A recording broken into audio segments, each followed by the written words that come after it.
आज हम आप सभी को भगवान श्री राम और हनुमान जी की कथा सुनाने वाले हैं।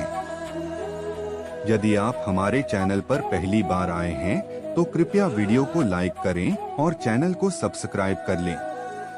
तो आइए कथा की शुरुआत करते हैं।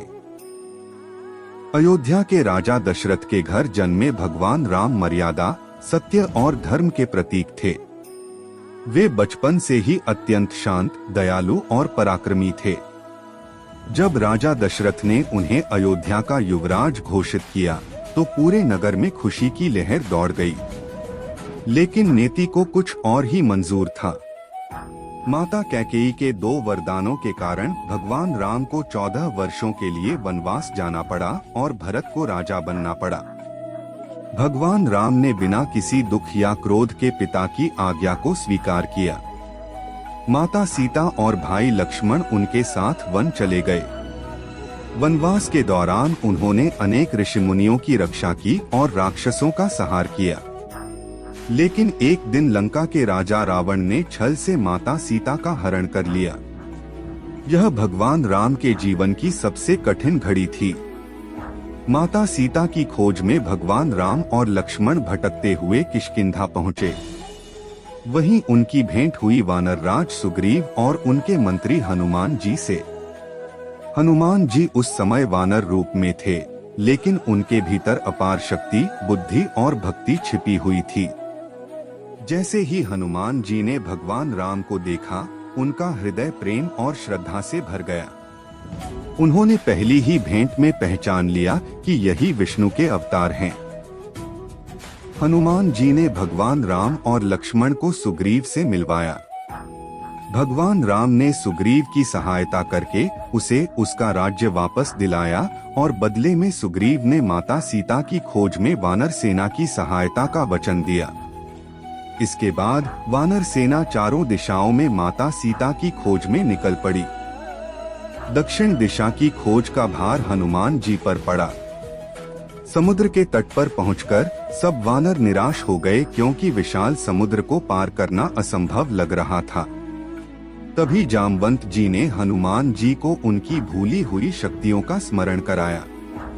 यह सुनते ही हनुमान जी को अपनी शक्ति का ज्ञान हुआ और उन्होंने भगवान राम का नाम लेकर विशाल रूप धारण किया। हनुमान जी ने एक ही छलांग में समुद्र पार कर लिया।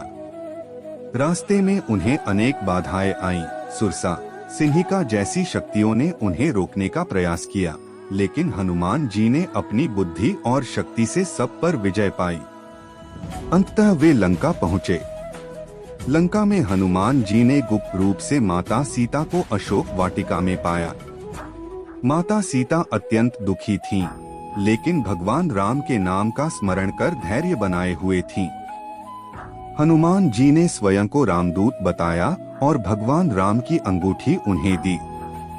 अंगूठी देखकर माता सीता की आंखों में आंसू आ गए। यह आशा के आंसू थे। हनुमान जी ने माता सीता को आश्वासन दिया कि भगवान राम शीघ्र ही उन्हें मुक्त करेंगे। लौटते समय हनुमान जी ने लंका में अपनी शक्ति का परिचय दिया और रावण की सेना को परास्त किया। उन्होंने लंका जला दी, लेकिन अशोक वाटिका को सुरक्षित रखा, जिससे माता सीता को कोई कष्ट न हो। जब हनुमान जी वापस आए और भगवान राम को माता सीता का समाचार दिया, तो भगवान राम की आंखों में भी करुणा और प्रेम झलक उठा। इसके बाद राम रावण युद्ध की तैयारी हुई। समुद्र पर सेतु का निर्माण हुआ और वानर सेना लंका पहुंची। युद्ध भयंकर था। रावण की सेना अत्यंत शक्तिशाली थी, लेकिन भगवान राम के साथ धर्म और सत्य की शक्ति थी। युद्ध के दौरान लक्ष्मण मूर्छित हो गए। तब हनुमान जी संजीवनी बूटी लाने हिमालय पहुंचे। बूटी न पहचान पाने पर वे पूरा पर्वत ही उठा लाए। इससे लक्ष्मण के प्राण बच गए। अंततः भगवान राम ने रावण का वध किया और अधर्म का अंत हुआ।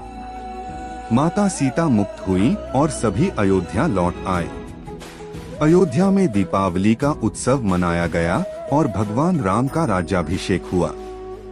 हनुमान जी ने विनम्रता से कहा कि उन्हें किसी पद या सम्मान की इच्छा नहीं है, बस जीवन भर भगवान राम की सेवा करनी है।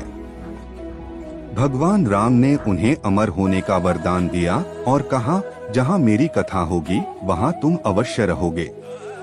आज भी हनुमान जी भक्ति, शक्ति, बुद्धि और सेवा के प्रतीक हैं।